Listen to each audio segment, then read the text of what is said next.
Now here's a feel-good story. Nonkululeko Gobodo is a renowned businesswoman, entrepreneur and a formidable leader.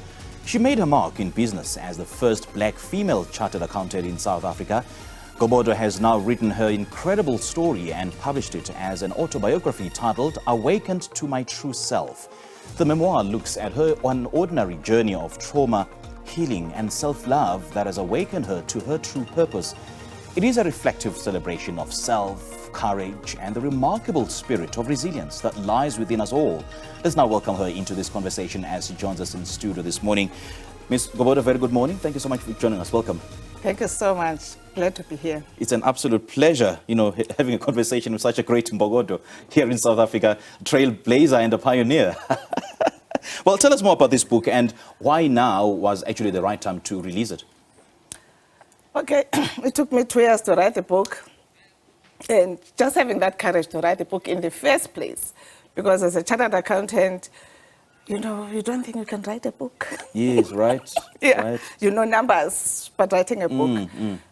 But, there comes a time when you have to tell the story. People were asking me, where is the book? Where is the book? Where is the book? Yes. So finally, it's actually here. When I hold it in my hand, it's unbelievable. I can't believe that I've actually written the book. Yes. I can imagine. So, it was all about sharing my story, yes, of, the triumphs and struggles of being a chartered accountant, of being an entrepreneur, of being a business leader, but also talk about those issues that people don't think I can talk about struggling with, mental bronchitis, yes, the healing process that I went through. And I share that in detail because I find that people are not willing to even acknowledge that they have mental issues, they have psychological issues. And then my passionate subjects of race and gender inequality. Right. Those are the things I write about. Okay. We'll talk about that in greater detail, but you went on to found one of the greatest accounting firms in South Africa. Tell us about that journey. It started back in Mthatha in the Eastern Cape. And first of all, you don't even think you can qualify because people say you can't, as a black woman, you cannot even qualify as a chartered accountant. And black female at that. And then black female at that. Yes. And then I qualify, and then I hear that I was the first. I didn't even think that I was the first. And then, of course, you can't just stop there. You can't just stop being the first black woman chartered accountant. Yeah. You are now a leader. You are now a role model. So I was very conscious of the fact that I have to show others that these things can be done. Right. So when they said I couldn't have my own practice, I said, why not?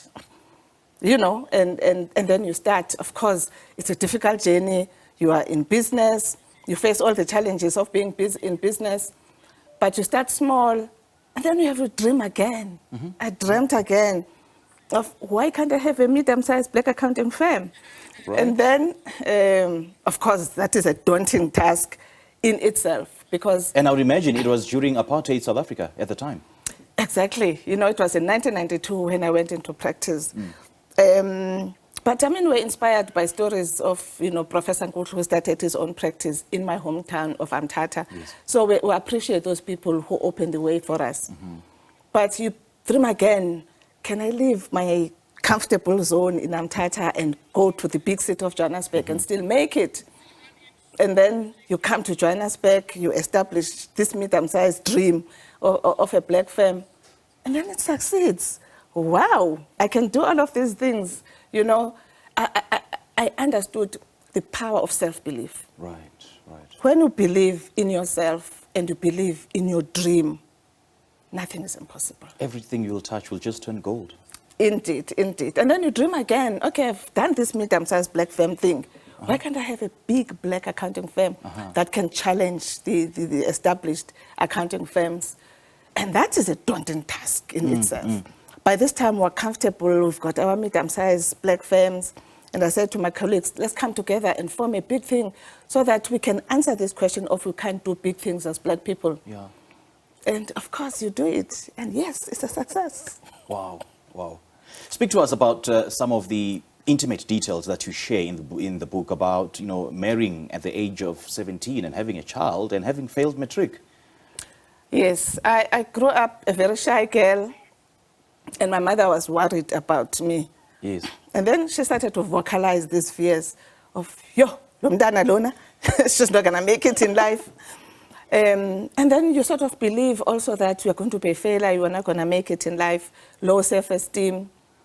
And then, of course, you're looking for love everywhere else because you feel so challenged at home. And then you fall pregnant, and you can see in the eyes of your parents that they think this is the end of your life. But fortunately for me, my father was like, okay, as you're figuring out your life, go and work in this panel beating shop. And I get there, I get exposed to accounting. I catch on this accounting thing easily. And then there were two white managers there who were bullying everyone. I was like, it's at 19 years old, I'm not going to have it. Right, I'm not going to have it. And I stand up to them. So your fascination at accounting started at that panel beating shop? Yes, Wow. yes, that's where I got exposed to it. Professor Ngutlu's firm, where our auditors, I got exposed to auditing. Okay. And then I was like, oh, I'm not this thing that my mother said I am. I'm strong, I'm smart. And suddenly I had clarity of what I wanted. I want to be a chartered accountant. And then I went back to school to study. You know, the great Winston Churchill once said that failure is not fatal. It's the courage and the ability, you know, to continue that matters. So I'm actually glad that you use that. Like, it was reflected in the book, and it's reflected in your own life story that you're using to, you know, to inspire other people who've been in a similar situation like yours. Yeah, I mean, when I hear people, a 69-year-old woman who has read my book and said, I'm going to finish matric, you know, because it's never too late to rebuild your life. So my story really is a story of resilience. Okay. Of it doesn't matter what you go through in life. Even all the challenges we had as we're establishing accounting firms were the most, it was the most difficult field to break through as Black people, but we showed that out of resilience, Black accountants are the most successful out of all these professions. You may have been an independent woman, independent-minded from a very young age, but I'm sure there's other people that you looked up to as you climbed up the corporate ladder. So who really inspired you to conquer the business world? Well, I mean, Professor Nkotlo is really one of those who really inspired us. But the thing is, we're one of those who were the groundbreakers, the pioneers who had to show. Actually, I share in the book how when I qualified, Bida descended on my small town, and as I was saying, no, I'm a shy girl from the Transkei, please. I don't need all of this. And the reporter from the SABC woke me up and said, no, this is not about you. Now you are a role model for young people, for women. And he was right. He was right. I'm actually always marvel at even young people today who are still inspired by my story.